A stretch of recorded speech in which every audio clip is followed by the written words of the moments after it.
Hello students, मैं वर्षा फिर से स्वागत करती हूँ आपका आज के वीडियो में। और जो पिछला वीडियो था उसमें हमने विदेश नीति के जो मूल आधार थे उनका अध्ययन किया था। और आज हम इसी क्रम में जो भारतीय विदेश नीति के जो ऐतिहासिक विकास के जो चरण हैं उनका हम विस्तृत अध्ययन करेंगे। सबसे पहले हमने जो पहला जो लेक्चर था उसमें देखा था कि जो भारतीय विदेश नीति का जो प्रारंभ माना जाता है वो नेहरू युग से ही माना जाता है।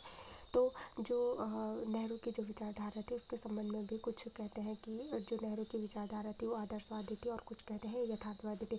और आदर्शवादी कैसी थी उसका हम विस्तृत अध्ययन करेंगे, क्योंकि नेहरू की जो विदेश नीति थी वो आदर्शवाद से ही प्रभावित थी। उन्होंने दुनिया में शांति एवं शांतिपूर्ण सह अस्तित्व पर ही बल दिया है। उन्होंने जो परमाणु हथियारों की जो दौड़ थी उसका भी विरोध किया है और गुटनिरपेक्षता को महत्वपूर्ण माना है, इसीलिए उन्हें आदर्शवादी भी कहा जाता है। अगर हम बात करें कि जब पाकिस्तान ने जो भारत पर आक्रमण किया था तो जो कश्मीर का जो मुद्दा था, तो हमारे आदर्शवादी विचारधारा के चलते ही जो नेहरू जी थे उन्होंने उस जो युद्ध से लेकर जो वो मुद्दा था उसे क्या किया था, संयुक्त राष्ट्र संघ के हाथों में सौंप दिया था। और इसके कई और उदाहरण भी है, जैसे स्वतंत्र भारत में नेहरू के नेतृत्व में ही परमाणु ऊर्जा आयोग की स्थापना हुई थी, लेकिन नेहरू ने जो परमाणु ऊर्जा के शांतिपूर्ण उपयोग का समर्थन किया है, कभी भी परमाणु हथियारों के विकल्प पर विचार नहीं किया है।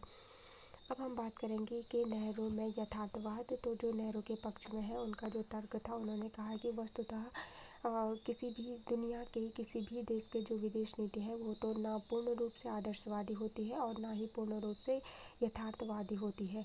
नेहरू का जो झुकाव था वो आदर्शवाद की तरफ ज़्यादा था, इसीलिए उन्हें आदर्शवादी विचारक भी कहा जाता है, क्योंकि उन्होंने जो आदर्शवाद को अपनाकर राष्ट्र हितों को पूरा करने का एक प्रयत्न किया है।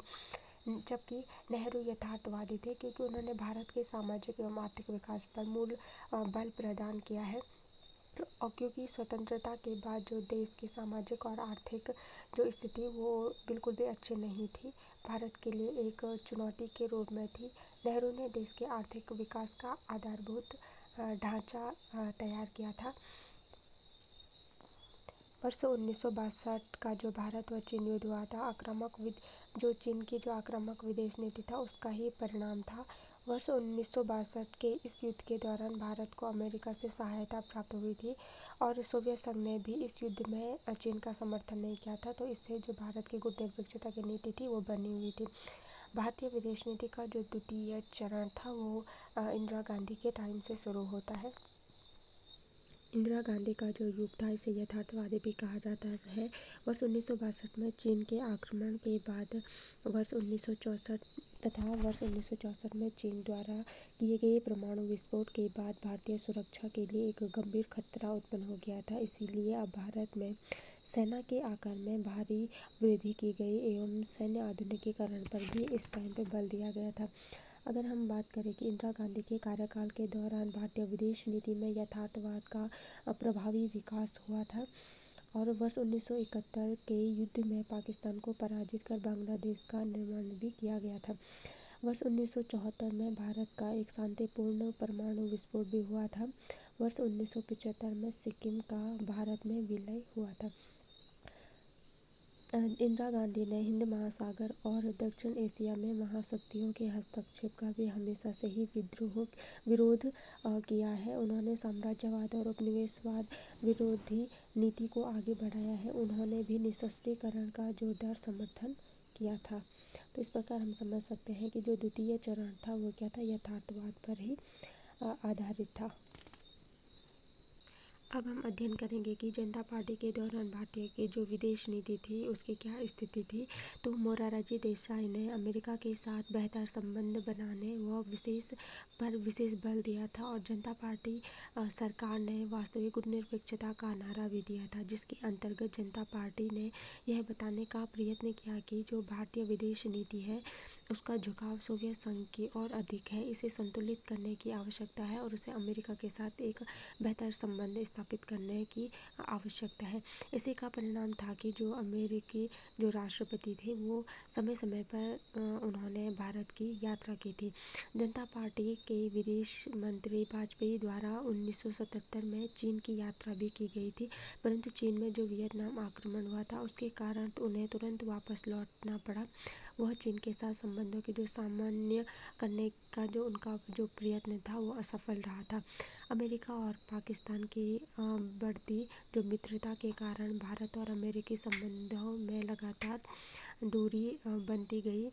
इसीलिए शासन के परिवर्तन के परिणामस्वरूप भी भारतीय विदेश नीति में कोई आमूलचूल परिवर्तन देखने को नहीं मिला था। तो ये है कि जनता पार्टी के जो समय भारत की जो विदेश नीति थी उसकी क्या स्थिति थी।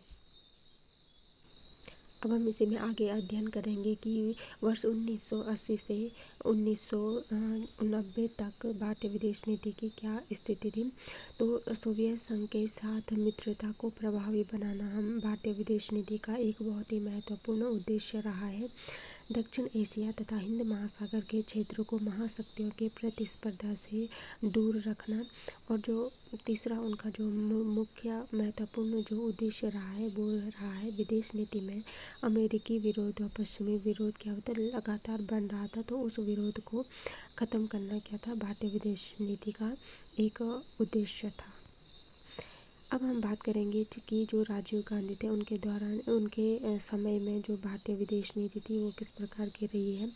राजीव गांधी ने तकनीकी और आर्थिक विकास पर बल दिया है। उन्होंने भारतीय अर्थव्यवस्था को सुदृढ़ करने का प्रयत्न किया है, जिसके लिए उन्होंने अमेरिका से ही तकनीकी विशेषकर कंप्यूटर तकनीकी तथा जापान में ऑटोमोबाइल उद्योगों को भारत में लाने का प्रयत्न किया है। राजीव गांधी की विदेश नीति की सबसे बड़ी पहल वर्ष 1988 में थी, जिसके अंतर्गत उन्होंने चीन के साथ संबंधों को सामान्य बनाने का प्रयास किया था। राजीव गांधी के अनुसार भारत चीन के मध्य का जो सीमा विवाद था वो बहुत ही जटिल मुद्दा था, जिसको धीरे धीरे ही हल किया जा सकता था। राजीव गांधी ने श्रीलंका में पहले तमिलों की सहायता की और तमिल इलाकों में विमान से वहाँ के जो लोग थे उनके लिए सहायता पहुँचाए थे। राजीव गांधी के कार्यकाल के दौरान भारत के पड़ोसी देशों के साथ जो संबंध थे वो अत्यधिक प्रतिकूल हो गए थे। भारत और नेपाल के बीच का जो गमन मार्ग को लेकर जो विवाद था वो उत्पन्न हो गया था। राजीव गांधी ने हिंद महासागर क्षेत्र में महाशक्तियों की उपस्थिति का विरोध किया है, जैसे कि हमने आगे पढ़ा है कि जो इंदिरा काल था उसमें भी इसका विरोध किया गया था। अब हम अध्ययन करेंगे कि वर्ष 1990 के बाद जो वैश्विक परिवर्तन है उसके समय में विदेश नीति कैसी रही है। सोवियत संघ का विघटन के जब सोवियत संघ का विघटन हो गया था तो वहाँ का जो उत्तराधिकारी बना था वो रूस बना था।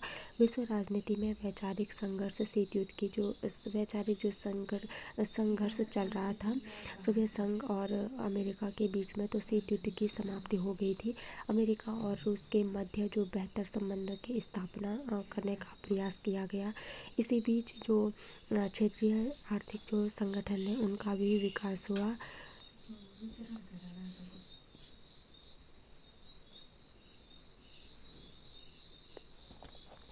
अब हम बात करेंगे कि वर्ष 1990 के दौरान भारत की कैसी स्थिति रही है। वर्ष 1990 के दौरान भारतीय जो अर्थव्यवस्था थी वो संकटग्रस्त हो गई थी।